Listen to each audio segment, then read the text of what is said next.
What's going on, everybody? My name is Ben and welcome back to another episode of Ben Builds with Joe. It's been a couple of weeks since I've actually had any work done on the P40, but that's okay. You know, honestly, it's gotten really busy as of late. So just wanted to go ahead and jump in today and finally get some more work done here on this amazing little kit. Now, last time we went ahead and attached the wings and got everything kind of squared away. We do have a little bit of a seam there, but I think that's just kind of built into the mold. Joe had the same issue. My buddy Duncan had the same issue. So I think it's just kind of that's the way it is. But it shouldn't be too bad because I want to go ahead and fill those with a very light dose of Mr. Surfacer, like about 500 or so. We'll go ahead and just drip that in there. Then we'll rub it down with some acetone, and that should hopefully take away a majority of the sanding that's going to be needed after go ahead and clean up the seams. So I think we're actually looking pretty decent. So we're going to go ahead and jump into a time lapse. I want to go ahead and start off and just get these all nicely filled in with this Mr. Surfacer 500. Then we'll go ahead and rub it down with some acetone, make sure that everything is nicely smoothed out. Then we'll sand it down, do a little jeweler file action, and we will be ready to rock. So let's get this thing moving.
All right, everybody, we are back, and I gotta tell you, I really enjoy using Mr. Surfacer, wiping it down real quick with some acetone, just basic fingernail polish remover. That helps it immensely. Kind of liquefies it a little bit more, seeps it down into the different cracks, and then also takes away any of the overspray or excess. So it's a really great technique to use. And so far so good, it's worked for me. Now we're gonna go ahead and move over to the front guns. I wanna go ahead and get these ends drilled out. Now I know Joe replaced these plastic parts with scratch-built barrels, and I gotta tell you, that's awesome, but I don't have anything like that. So what I'm gonna do is I'm gonna go the old-fashioned route. I'm gonna use my pin vise, use my X-Acto knife, and we're just gonna hollow out just the very tips of these. Luckily for us though, they are on the smaller side, so you're really not gonna see a whole lot there.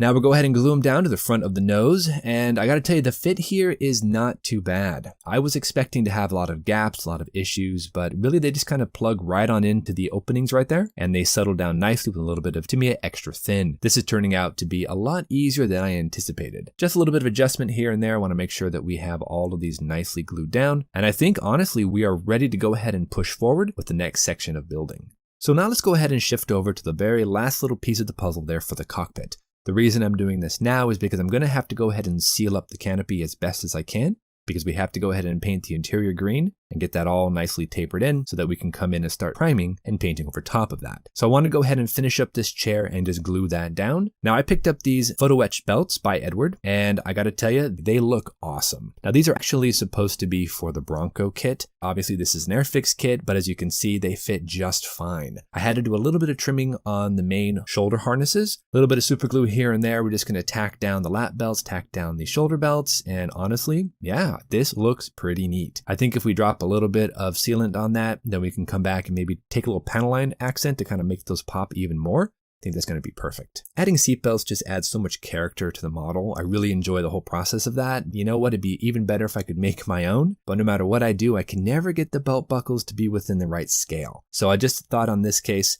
we're just going to buy some photo etch. I'm glad I did. They look fantastic. Now moving right along, everybody, we're going to go ahead and mask off the canopies. We have the middle section here that we're working on. We have the front windscreen. Then we have the two glass panels that come back right behind the main sliding section. It's not going to take too much in terms of masking. A lot of these are pretty simple to do, so I'm just going to do them off camera real quick and come on back, and we'll come back and talk about painting. So we have all of the canopy nicely masked off. Didn't take too long, but we have them ready to go. So now we're going to come in there, we're going to go ahead and start painting them for the inside color. We're going to be using, again, some Vallejo interior green, nothing too fancy with that. Then after that's all done, we're going to tack them down to the model using a little bit of white Elmer school glue, and then we'll be able to prime over that, ready for next episode. So let's go ahead and get this thing moving. We're getting close, guys.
All right, everybody, we are back. And as you can see, we have a primed P-40B Warhawk. And I really like how this has turned out. I went ahead and used Stynylrez gray primer. I could have gone with maybe some white primer, but I just decided I would stick with the gray.